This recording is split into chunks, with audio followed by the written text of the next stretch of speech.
ओम नमश्चंडिकाय नमः। अथ दुर्गा सप्तती भाषा अथ दिव्याकवचम। महर्षि मार्कंडेय श्री ब्रह्मा जी से बोले कि हे पितामह, संसार में जो गुप्त हो, जो मनुष्यों की सब प्रकार से रक्षा करता हो, जो आपने आज तक किसी को बताया न हो, वह कवच मुझे बताइए। श्री ब्रह्मा जी कहने लगे, अत्यंत गुप्त और सब प्राणों की रक्षा करने वाला कवच मुझसे सुनो। प्रथम सरपत्री, दूसरी ब्रह्मचारी, तीसरी तलघंटा, चौथी कुष्मांडा, पांचवी स्कंद माता, छठी कात्यायनी, सातवीं कालरात्रि, आठवीं महागौरी, नौवीं सिद्धिदात्री। यह देवी की नौ मूर्तियां और यह नौ दुर्गा कहलाती हैं। आग में जलता हुआ, रण में शत्रु से घिरा हुआ, विषम संकट में फंसा हुआ मनुष्य यदि मां दुर्गा के नाम का स्मरण करे तो उसको कभी भी हानि नहीं होती। रण में उसके लिए कुछ भी आपत्ति नहीं और न उससे किसी प्रकार का दुख या डर ही होता है। हे माँ, जिसने श्रद्धापूर्वक आपका स्मरण किया है उसकी वृद्धि होती है, और जो आपका चिंतन करते हैं उनकी आपकी संध्या रक्षा करने वाली हो। चामुंडा प्रेत पर, वाराही भैंसे पर, रौद्री हाथी पर, वैश्वी गरुड़ पर अपना आसन जमाती हैं, महेश्वरी बैल पर, कौमारी मोर पर, और हाथ में कमल लिए विष्णुप्रिया लक्ष्मी जी कमल के सुंदर आसन पर विराजती हैं। बैल पर बैठी ईश्वरी देवी ने श्वेत रूप धारण कर रखा है और सब प्रकार के आभूषणों से विभूषित ब्राह्मी देवी हंस पर बैठती हैं। इस प्रकार ये समस्त देवियां सब प्रकार के योगों से युक्त और अनेक प्रकार के रूप धारण किए हुए हैं, जो कि अपने भक्तों की रक्षा करने के लिए संपूर्ण देवियां रथ पर बैठी तथा क्रोध में भरी दिखाई देती हैं। तथा चक्र, गदा, शक्ति, हल और मूषक, केटक, तोमर, परस तथा पास, भाला और त्रिशूल एवं उत्तम सारंगी शब्दों को दैत्यों के नाश करने के लिए, अपने भक्तों की रक्षा करने के लिए और देवताओं के कल्याण के लिए धारण किए हुए हैं। हे महारौद्रे, अत्यंत घोर पराक्रम, महान उत्साह वाली माँ, मैं आपको प्रणाम करता हूँ। हे माँ, आपका दर्शन दुर्लभ है तथा शत्रु के भय को बढ़ाने वाली हैं। हे माँ जगदम्बिके, मेरी रक्षा करो। पूर्व दिशा में अंधेरी मेरी रक्षा करे, अग्निकोण में अग्निशक्ति, दक्षिण में वाराही देवी, नैत्य में खड़धारी देवी मेरी रक्षा करे, वाणी पश्चिम दिशा में, वायुकोण में मिगवाहिनी, उत्तर में कौमारी और ईशान में शूलधारी देवी मेरी रक्षा करे। ब्राह्मणी ऊपर कोष मेरी रक्षा करे, वैश्वी देवी नीचे कोष मेरी रक्षा करे, और इसी प्रकार सौ पर बैठी चामुंडा देवी दसों दिशाओं में मेरी रक्षा करे। जा देवी आगे, बेजा देवी पीछे की ओर, अष्टा बाईं पूर्व, अष्टा दाहिने की ओर रक्षा करे। इसी प्रकार सौ पर बैठी चामुंडा देवी दसों दिशाओं में मेरी रक्षा करे। जा देवी आगे, विद्या देवी पीछे की ओर, अष्टा बाईं की ओर, प्राचा दानी मेरी रक्षा करे। उद्योति देवी शिखा की रक्षा करे तथा उमा सिर में सोकर मेरी रक्षा करे। इसी प्रकार मस्तक में मालाधारी देवी रक्षा करे, और जतध्वनि देवी मेरी भवों का संरक्षण करे।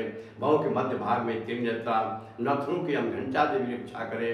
नेत्रों के मध्य में शंखनी देवी और द्वारवासिनी देवी कानों की रक्षा करे। कपोलों की कालिका देवी कानों के मूल भाग के भगवती सा की रक्षा करे। सुगंधा नस्का में, चर्चिका ऊपर के होठ में, अमृत कटाला नीचे की होठ की, सरस्वती देवी जीभ की रक्षा करे। कौमारी देवी दांतों की और चंडिका कर प्रदेश की रक्षा करे। चित्रघंटा गले की घंटी और महानाथ तालु की रक्षा करे। कामाक्षी टोरी की सर्वमंगला वाणी की रक्षा करे। भद्रकालिनी गर्दन की धनधरी पीठ के मेरुदंड की रक्षा करे। कंठ के बाहरी भाग की नीलगिरवा और कंठ के नली की नलकुबर की रक्षा करे। दोनों कंधों की खड़िनी वज्रधारी मेरे दोनों बाहों की रक्षा करे। दंडी दोनों हाथों की अंबिका देवी समस्त अंगुलियों की रक्षा करे। सुरेश्वरी देवी संपूर्ण नाकों की, कुलेश्वरी देवी मेरी कुची की रक्षा करे। महादेवी दोनों स्तनों की शोक विनाशनी मन की रक्षा करे। ललिता देवी हृदय की शोल धारणी उदर की रक्षा करे। कामनी देवी नाभि की गुहेश्वरी गुहास्थान की, पूतना और कामिका लिंग की महिष वाहिनी गुदा की रक्षा करे। संपूर्ण इच्छाओं को पूर्ण करने वाली महाबला देवी दोनों जंघाओं की रक्षा करे। बिंदवासी दोनों घुटनों की, तैसी देवी दोनों पांव के पृष्ठ भाग की, श्रीधरी पांव की अंगुलियों की, स्थलवासिनी तलुओं की, दृष्टा कराली देवी नाकों की, ऊर्ध्व केसरी केशों की, बागेश्वरी वाणी की रक्षा करे।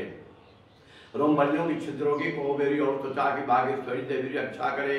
पार्वती देवी रक्त मज्जा समान ठंडी की रक्षा करे। कालरात्रि आंखों की रक्षा करे। मुक्तेश्वरी देवी पित्त की, पद्मावती कमल कोष की, चूड़ामणि कप की रक्षा करे। ज्वालामुखी नसों की जल की रक्षा करे। अभेद्या देवी शरीर सब जोड़ की रक्षा करे। ब्राह्मणी मेरे वीर्य की, छत्रई छाया की और धर्मधारी मेरे अहंकार मन तथा बुद्धि की रक्षा करे।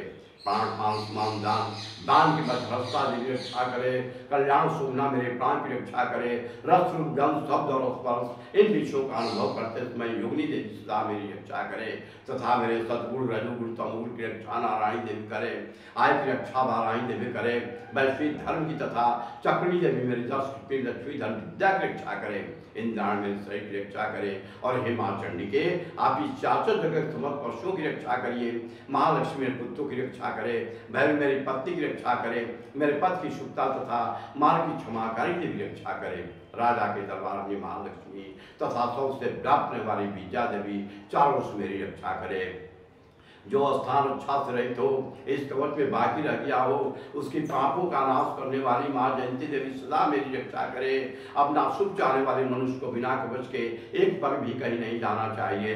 क्यों कि कवच रखने वाला मनुष्य जहाँ जहाँ भी जाता है वहाँ वहाँ से धन लाभ होता है तथा विजय प्राप्त करता है।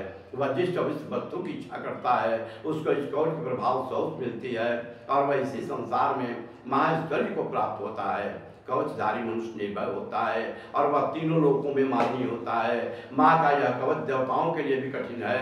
जो निष्पक्ष नियम पूर्वक तीनों श्रद्धाओं को श्रद्धा के साथ इसका पठन पाठ करता है उसे देव शक्ति प्राप्त होती है।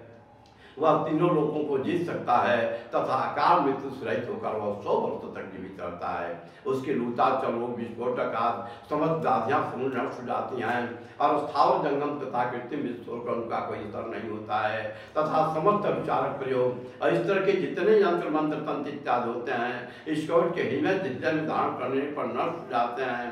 इसके अतिरिक्त पृथ्वी पर विचरने वाले भूचर नवचल जलचर प्राणित मास सिद्ध होने वाले निम्न कोट के देवता, जन्म के साथ प्रकट होने वाले देवता, कुल देवता, कंठमाला, डाकनी, सांकनी, आंतरिक में विचरने वाली अत्यंत बलवती डाकनियां, गिरी भूत तक्ष गंधर्व राक्षस ब्रह्म राक्षस वैताल कुष्मांड और भैरवाद अनिष्कारक देवता उस मनुष्य को जिसने अपने हृदय में यह कवच धारण किया हुआ है देखते ही भाग जाते हैं। इस कवच के धारण करने से मानव देह बढ़ता है। जो मनुष्य इस कवच का पार करके इसके पश्चात मां सप्तशती चंडी का पाठ करता है उसका जब जगत में विख्यात होता है।